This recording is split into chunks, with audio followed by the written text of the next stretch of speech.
بسم اللہ الرحمن الرحیم صلاۃ والسلام علیکہ یا رسول اللہ وعلی آلک واصحابک یا حبیب اللہ۔ مکی چینل کے ناظرین، آج آپ کی خدمت میں ہم جو روحانی علاج پیش کرنے جا رہے ہیں یہ ان بچیوں کے لیے ہیں جن کے رشتے میں رکاوٹیں ہیں،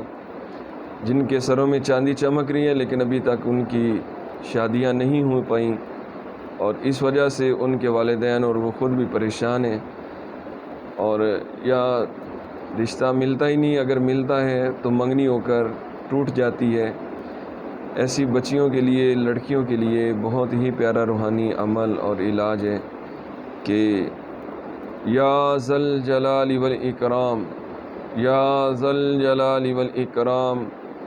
یا ذل جلال والاکرام 312 مرتبہ 312 مرتبہ 312 مرتبہ پڑھ کر، اول آخر تین مرتبہ درود پاک پڑھ کر اپنے رشتے کے لیے دعا مانگیں۔ اللہ نے چاہا تو بہت جلد شادی ہو جائے گی اور شوہر بھی نیک سیرت ملے گا۔ صلو علی الحبیب صلی اللہ تعالی علی محمد صلی اللہ علیہ وسلم۔